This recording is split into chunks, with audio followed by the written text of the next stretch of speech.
Hey guys, Second Act Comeback here. Welcome to the channel. Entrepreneurs, listen up because this is for you. I want to give a little encouragement today for all the entrepreneurs that are, in the infancy stages of your journey, the infancy stages of your beginning and of your vision. And we could be tempted to look at the lack of impact that it seems to have, or the smallness of it, the fact that it's just us, the fact that we may have 1, 2, or 3 customers. And that is, you want to not despise small beginnings. There's a scripture in Ecclesiastes that says the end of a thing is better than the beginning. And guys, when you're starting, you are I would like to say, you're in the seed principle. I'm going to give 3 reasons why you should not get discouraged, why you cannot allow yourself to be disheartened by a small beginning. Just like the first principle, the seed principle. Every seed starts off very small. And while that seed is very small, you're growing a garden, you know that, you've seen it. If you're growing, flowers or a tree, the seed starts off teeny tiny, very minute. You look at that seed and you're like, there's no way a huge garden that yields tons and tons of tomatoes or tons and tons of potatoes or whatever the fruit is can yield that from this little seed. Or there's no way when you plant a tree and you look at the seed, you're saying, how could this little seedling yield a tree that is as big and massive as some of our trees are? It's even the same with a baby. It starts off as a teeny tiny seed, but that seed has huge potential. I think about Shaquille O'Neal. Shaquille O'Neal hasn't always been 7 foot and however many pounds he is. He started off very small. He had to be. He was in his mother's womb. So when we're thinking about starting off with something, guys, it's going to be small. It's at the very beginning of it. And through time, through process, that thing will gain its wings and it'll fly off and become something that is, as much as you can imagine, that's what it will become. So the seed principle is that it is small, but it holds huge potential to become massive. Don't look at your small beginnings. Keep your eye on the prize.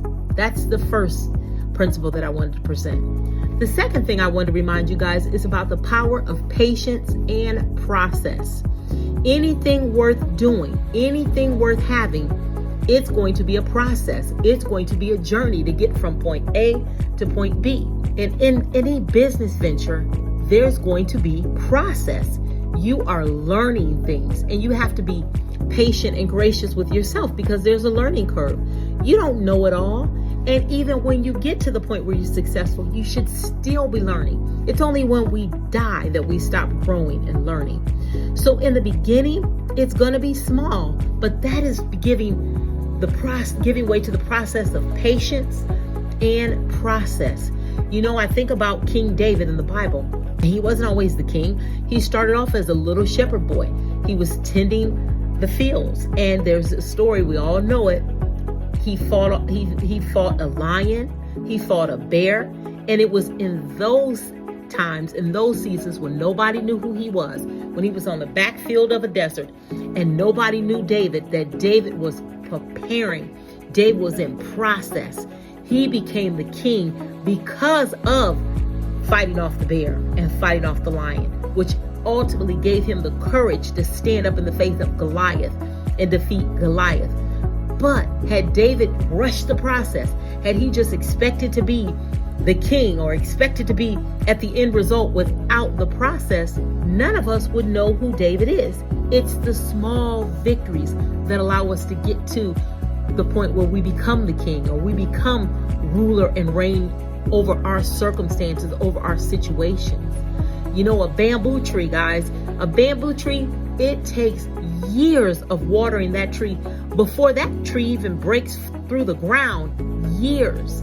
But the fascinating thing about a bamboo tree is it can sprout 90 feet within a number of weeks. Allow the process to work. Allow the process to take root. So patience, it is required. And it requires an active level of patience. That means you're actively doing the things that you know to do, not sitting back and not being passive. You're going to be actively working processes and allowing patience to have its perfect work in you. We don't desire to be 50 pounds less, wake up in the morning and we're 50 pounds less. It is a process. I can tell you that myself. I am on a weight loss journey. And in the last several months, I have lost 38 pounds. The 38 pounds didn't come off because I wanted it to and I wanted it right now. No, it came off because I'm working the process. Because every day I take deliberate, intentional steps to work the process of weight loss. So in anything you do, refuse to fail, refuse to quit, refuse to be denied, press forward. It makes me think of Thomas Edison. When Thomas Edison discovered electricity or the light bulb, guys, he didn't just discover it the first time. He had thousands of failures where he had to refine the process. He had to keep working at it. He had to keep applying what he knew. And eventually, after 1,000 failures, he was able to get the light bulb to work. He would not have gotten to that level of success had he quit, had he gave in, had he looked back early on in the beginning and gave up. No, it's patience through the process that works and refines on the inside of you what it is you need so that you can get where you're going. And the third principle I want to talk about is vision beyond the start. Guys, vision is so important. You need vision to see where you're going, because as sure as I'm sitting here, things are going to get challenging. Things are going to be hard. It is going to be a fight on many levels at times, and you're going to have to violently pursue your dream, violently pursue your vision, because it is not going to be just handed to you. So keeping in mind the vision when you get started, having constant reminders of where you're going, that's going to allow you to stick and stay in the process.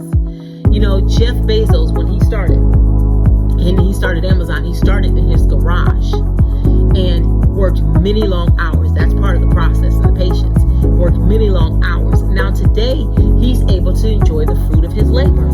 That is because he had a vision of where he wanted to go. He had a vision of what he wanted Amazon to be in the world, and he didn't quit in the process. That vision allowed him to see where his dream was going to take him, and it gave him the desire and the chutzpah and the tenacity to stick with the process. So I want to remind you, don't despise small beginnings. Anything great starts off small, but it's because you have a vision, you allow the process and patience to develop the true character, and eventually that seed that started off small is going to be so massive, and it's going to yield other avenues of blessings for so many other people. So don't give up on yourself. Don't give up on your dream. Don't despise small beginnings. The end of a thing is better than the beginning. Stick with it, and you will too one day say, I'm glad I did, because on the other end of it, you'll have all your